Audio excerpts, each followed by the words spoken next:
ইরানের আকাশে রহস্যময় ড্রোন, বিশ্ব কেন নীরব? গত কয়েক সপ্তাহ ধরে আন্তর্জাতিক গোয়েন্দা মহলে একটি অস্বাভাবিক নীরবতা লক্ষ্য করা যাচ্ছে।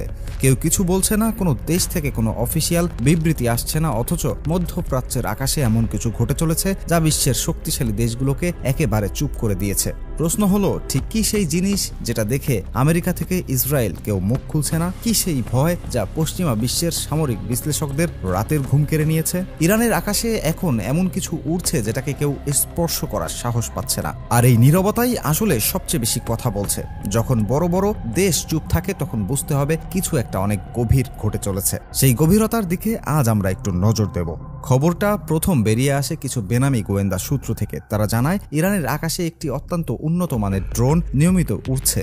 এটা কোনো সাধারণ নজরদারি বিমান নয়, এটা এমন একটি প্রযুক্তি যা বিশ্বের অধিকাংশ দেশের কাছেই নেই। আর সবচেয়ে চাঞ্চল্যকর তথ্য হলো এই ড্রোনের উৎস।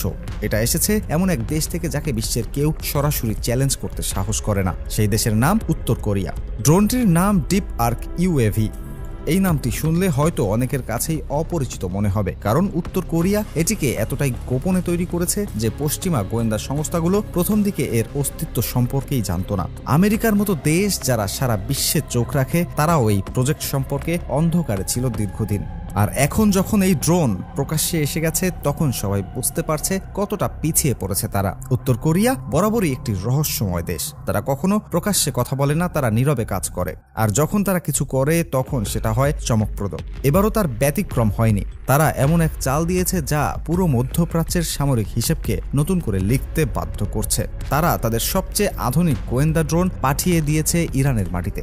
এই ড্রোন আসলে কি করতে পারে সেটা জানলে বিস্মিত হবেন। প্রথমত, এটা নিঃশব্দে আকাশে থাকতে পারে ঘন্টার পর ঘন্টা। শত্রুপক্ষ টেরও পায় না কখন এটা তাদের মাথার উপর দিয়ে উড়ে গেল।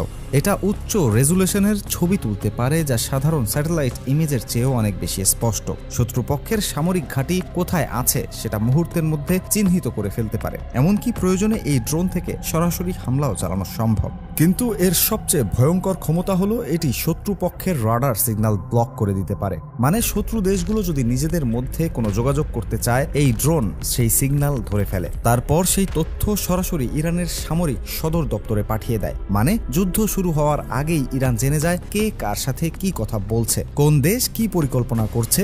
এই ধরনের সক্ষমতা খুব কম দেশেরই আছে। আর এখন সেই সক্ষমতা ইরানের হাতে চলে এসেছে উত্তর কোরিয়ার সৌজন্যে। প্রযুক্তিগত দিক থেকে এই ড্রোন আরও কিছু অবিশ্বাস্য কাজ করতে পারে। সাধারণত বেশিরভাগ ড্রোন জিপিএস সিগন্যালের উপর নির্ভর করে চলে, কিন্তু ডিপ আর্ক সেই সীমাবদ্ধতা পেরিয়ে গেছে। যদি কোথাও জিপিএস সিগন্যাল ব্লক করে দেওয়া হয়, তবুও এই ড্রোন নিজে নিজেই তার মিশন সম্পন্ন করতে পারে। এটি নিজের আভ্যন্তরীণ নেভিগেশন সিস্টেম ব্যবহার করে গন্তব্যে পৌঁছায় এবং কাজ শেষে নিরাপদে ফিরে আসে। এই ধরনের স্বয়ংক্রিয় ক্ষমতা খুবই বিরল এবং এটি এই ড্রোনকে অত্যন্ত বিপজ্জনক করে তুলেছে। আরও একটি বিষয় আছে যা এই ড্রোনকে অনন্য করেছে। এটি মাটির নিচে থাকা বস্তুও শনাক্ত করতে পারে। ভাবা যায় কথাটা? শত্রুপক্ষ যদি মাটির নিচে গোপনে কোনো অস্ত্রাগার তৈরি করে, সেটাও এই ড্রোনের চোখ এড়াতে পারে না। এটি ভূগর্ভস্থ কম্পন এবং বৈদ্যুতিক সংকেত ধরে ফেলে মাটির নিচে কি আছে সেটা বুঝে যায়। এই ধরনের প্রযুক্তি সাধারণত শুধুমাত্র কয়েকটি উন্নত দেশের কাছেই আছে। এখন সেই প্রযুক্তি উত্তর কোরিয়ার হাত ধরে ইরানের কাছে পৌঁছে গেছে। এই ড্রোনের দুটি আলাদা ভার্সন রয়েছে বলে জানা গেছে। ছোট ভার্সনটি মূলত গোপন তথ্য সংগ্রহের কাজে ব্যবহৃত হয়। এটি নিঃশব্দে শত্রুপক্ষের এলাকায় ঢুকে যায় এবং প্রয়োজনীয় তথ্য সংগ্রহ করে আবার চলে আসে। কেউ টেরও পায় না। আর বড় ভার্সনটি সরাসরি আক্রমণাত্মক কাজে ব্যবহার করা হয়। এটি বোমা বা মিসাইল বহন করতে পারে এবং নির্দিষ্ট টার্গেটে নির্ভুলভাবে আঘাত হানতে সক্ষম। এই দুই ভার্সন মিলিয়ে ইরান এখন এমন এক সক্ষমতা পেয়েছে যা আগে তাদের কাছে ছিল না। প্রশ্ন হলো, এই ড্রোনের প্রথম পরীক্ষা কোথায় হয়েছিল? জানা গেছে উত্তর কোরিয়া এটি প্রথম সফলভাবে পরীক্ষা চালিয়েছিল বাল্টিক উপকূলে। সেই পরীক্ষার পর থেকেই পশ্চিমা বিশ্বে একটা চাপা উদ্বেগ দেখা দিয়েছিল, কিন্তু তখনও কেউ ভাবেনি এই ড্রোন এত দ্রুত মধ্যপ্রাচ্যে পৌঁছে যাবে। উত্তর কোরিয়া নীরবে তাদের কাজ করে গেছে, আর হঠাৎ একদিন করেই খবর এলো ইরানের আকাশে এই ড্রোন উড়ছে।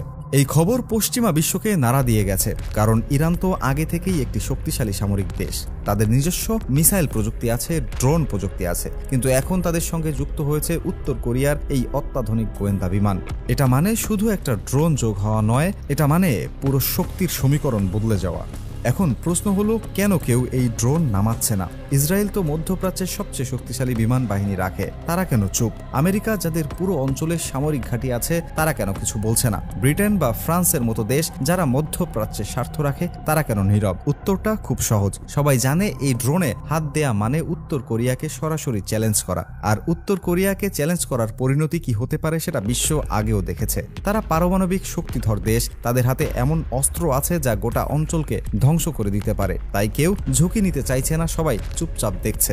আর এই নীরবতাই আসলে ইরানের জন্য সবচেয়ে বড় বিজয়। স্যাটেলাইট ইমেজ এবং গোয়েন্দা রিপোর্টে এই ড্রোনের উপস্থিতির ইঙ্গিত মিলেছে বলে কিছু আন্তর্জাতিক মিডিয়া দাবি করছে, যদিও কোনো সরকার এখনো আনুষ্ঠানিকভাবে এটা স্বীকার করেনি। কিন্তু যারা এই অঞ্চলের সামরিক পরিস্থিতি নিয়ে গবেষণা করেন তারা বলছেন ড্রোনটির অস্তিত্ব প্রায় নিশ্চিত। এটা এখন আর কোনো গোপন বিষয় নয়। এই পুরো ঘটনার একটা বড় তাৎপর্য আছে।